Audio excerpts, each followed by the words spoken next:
네, 안녕하십니까. 좋은 아침입니다. 함께 나눌 말씀은 호세아 3장 1절부터 5절까지 말씀이 되겠습니다. 주님께서 나에게 또 말씀하셨다. 너는 다시 가서 다른 남자의 사랑을 받고 음녀가 된 그 여인을 사랑하여라. 이스라엘 자손이 다른 신들에게로 돌아가서 건포도를 넣은 빵을 좋아하더라도 나 주가 그들을 사랑하는 것처럼 너도 그 여인을 사랑하여라. 그래서 나는 은 15세겔과 보리 한 호멜 반을 가지고 가서 그 여인을 사서 데리고 왔다. 나는 그 여인에게 말하였다. 당신은 많은 날을 나와 함께하면서 창녀가 되지도 말고 다른 남자와 관계를 맺지도 말고 나를 기다리지요. 그동안 나도 당신을 기다리겠소.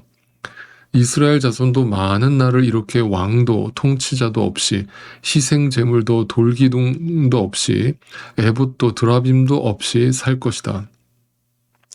그런 다음에야 이스라엘 자손이 돌이켜서 주 그들의 하나님을 찾으며 그들의 왕 다윗을 찾을 것이다. 마지막 날에는 이스라엘 자손이 떨면서 주님 앞에 나아가 주님께서 주시는 선물을 받을 것이다. 자, 여러분, 이렇게 정리를 좀 하면서 오늘 말씀을 시작할까 합니다. 기독교의 구원관이라고 하는 것은 절대적으로 인간으로부터 출발하지 않는다라고 했습니다. 그렇죠? 기억하실 겁니다. 기독교의 구원관은 그럼 어디로부터 출발하는 것입니까? 철저하게 하나님으로부터 출발하는 것이고 예수 그리스도로 완성되는 것이죠. 거기에는 어떤 인간의 노력도 첨가되지 않으며 인간의 행위와 노력은 무의미한 것이죠. 자, 그런데 우리가 살아가는 이 세상의 가치관으로 성경을 들여다보면 참 힘든 것이 뭐냐면 이 세상의 가치관은 이 성경의 가치관과 정반대의 가치관을 가지고 있기 때문입니다. 어떤 가치관입니까? 이 세상이 가지고 있는 가치관은 한마디로 얘기하면 인과응보의 가치관을 가지고 있는 거죠. 다시 말해서 인간이라고 하는 존재가 뭔가를 선택하고 그 선택에 대한 결과, 그 열매를 책임지는 것이 그것이 상식적인 것이고 그것이 공평한 것이다라고 바라보는 가치관을 가지고 살아갑니다. 그런 가치관으로 성경을 들여다보면 용서라고 하는 그 가치관부터 일단 부딪히기 시작하는 거죠. 왜냐하면 그 용서라는 말 자체가 굉장히 못마땅하고 불공평하게 들리기 때문입니다. 왜냐하면 예를 들면 이런 거죠. 성경에 자, 예수님이 십자가에 돌아가실 때 옆에 강도가 있었습니다. 그 강도가 한 강도가 신앙 고백을 하고 구원을 받잖아요.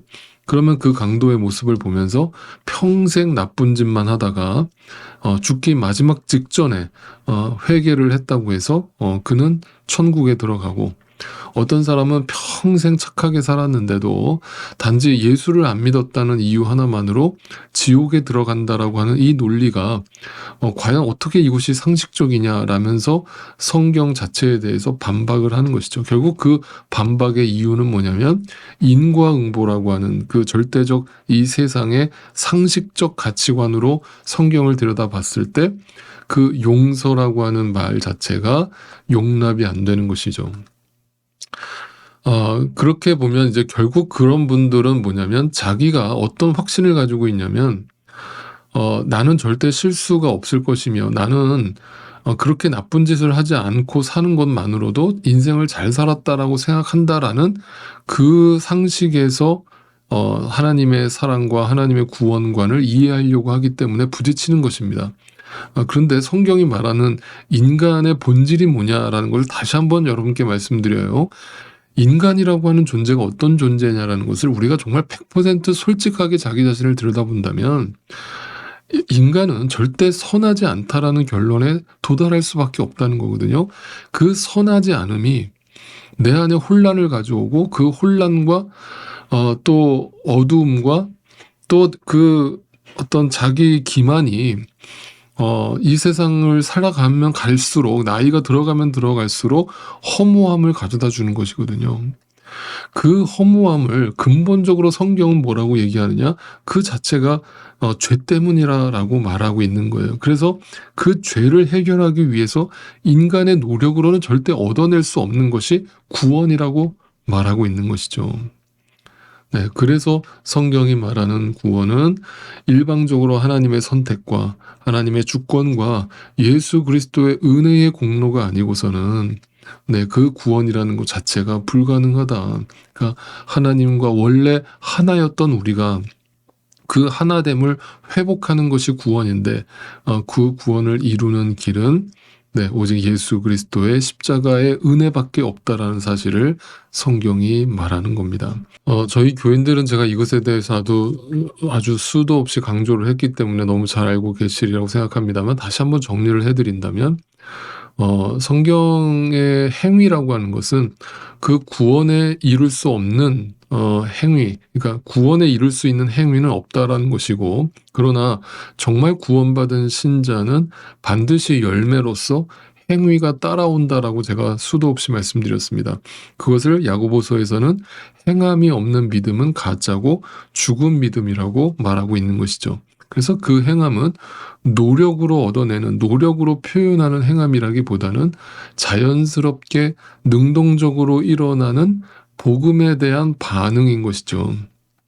아주 쉽게 말해서 여러분이 누군가한테 은혜를 입었다면 그 은혜를 입은 것을 그냥 묻어두고 살지는 않겠죠. 그 은혜 받은 것을 어떤 식으로든 표현하고 싶은 마음이 생기는 것이 인지상정이죠. 그러니까 그것이 어떻게 노력해서 얻어낼 수 있는 반응이고 행함이겠냐는 거죠. 그 은혜를 아는 사람, 은혜를 경험한 사람은 행함이 따라온다는 거죠. 그 은혜에 대한 반응인 것입니다. 그래서 성경은 그것을 갖다가 증인이라는 단어로 표현한 것입니다. 증인이라는 것은 뭔가를 목격했다라는 단어고 법적 용어라고 했습니다. 그러니까 증인은 억지로 증인 역할을 할 수가 없는 것이죠. 믿는 척 할 수가 없는 것이고 본 척 할 수 없는 것이죠. 목격했기 때문이고 믿어졌기 때문이고 눈을 떠서 봤기 때문에 증인으로서 이 세상이 가는 길이 아닌 예수님이 걸어가신 그 진리의 길, 좁은 길을 함께 따라가게 되는 것입니다. 이것이 성경이 말하는 행함이에요. 자, 오늘 본문 1절을 다시 한번 읽어보겠습니다. 주님께서 나에게 또 말씀하셨다. 너는 다시 가서 다른 남자의 사랑을 받고 음녀가 된 그 여인을 사랑하여라. 이스라엘 자손이 다른 신들에게로 돌아가서 건포도를 넣은 빵을 좋아하더라도 나 주가 그들을 사랑하는 것처럼 너도 그 여인을 사랑하여라. 한마디로 하나님이 베풀어 주시는 사랑이라고 하는 것은 무조건적인 사랑이라는 것을 표현하고 있습니다. 이스라엘이 사랑받을 만한 어떤 행동을 해서 사랑하는 게 아니라 하나님이 사랑하시겠다라고 결정하시고 선택하셨기 때문이라는 겁니다. 어찌 보면 하나님의 사랑은 외로운 사랑이고 짝사랑이죠. 그 짝사랑을, 우리를 향하는 짝사랑을 지금도 계속하고 계시는 것입니다. 포기하지 않는 사랑인 것입니다. 2절을 또 읽어보면 그래서 나는 은 15세겔과 보리 한 호멜 반을 가지고 가서 그 여인을 사서 데리고 왔다. 그 사랑에는 반드시 대가가 지불된다는 거예요. 대가라고 하는 말은 다른 말로 하면 뭔가 내 것을 희생함으로 그 사랑을 표현했다는 거죠.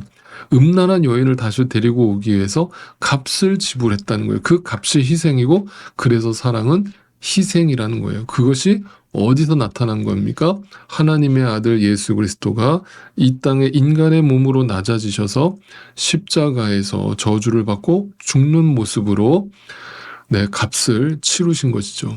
그럴 때 어떤 결과가 주어집니까? 5절을 보겠습니다. 그런 다음에야 이스라엘 자손이 돌이켜서 주 그들의 하나님을 찾을 것이다. 자, 그런 다음에야 거기다 밑줄을 쳐놓으시기 바랍니다. 그런 다음에야. 그러니까 그런 다음에야 뭐가요? 하나님이 우리를 먼저 선택하시고 우리를 무조건적으로 사랑해 주시고 거기에 대한 값을 지불하지 않고서는 우리가 하나님을 찾는다는 거예요? 안 찾는다는 거예요? 찾지 않는다는 거예요. 그러니까 그런 다음에서야 하나님이 우리를 먼저 선택하시고 우리를 무조건적으로 사랑해 주시고 그 값을 예수 그리스도를 통해서 치러주신 후에야 우리 인간이라는 존재는 하나님을 찾게 되더라. 하나님 앞에 나오게 되더라. 그 은혜에 보답하는 삶을 살기 시작하더라. 이렇게 말하는 것이죠. 이 은혜의 깊이를 아는 자가 그래서 신자가 되는 것이고, 그 신자는 이 은혜의 빚진 자로서 내 남은 인생 평생 동안 그 은혜를 갚기 위해서 아낌없이 나의 모든 것을 주님께 바치며 살아가는 것입니다. 이런 자가 조금 헌신했다고, 조금 희생했다고, 조금 봉사했다고, 노력했다고, 그걸 누가 알아주지 않는다고, 또는 자기 자랑으로 삼기 위해서, 그걸 막 드러내기 위해서 애를 쓸까요? 그렇지 않겠죠. 네. 누가 알아주든 알아주지 않든 오직 나에게 베풀어 주신 그 은혜에 보답하기 위해서 나의 있는 것들을 아낌없이 주님께 드리는 일에 서슴지 않을 것입니다. 그저 사도 바울의 고백처럼 주님, 나는 무익한 종입니다. 오직 나의 나된 것은 주님의 은혜 때문입니다 라면서 그저 나의 모든 것을 주님께 드리는 것 자체가 은혜라고 생각하면서 남은 인생을 살아가지 않겠습니까? 여러분은 이 사랑을 알고 계십니까? 이 사랑을 정말 인격적으로 만나셨습니까? 만나셨다면 오늘 우리에게 주어진 이 하루의 시간을 우리는 어떤 마음으로, 어떤 자세로 살아야 될까요?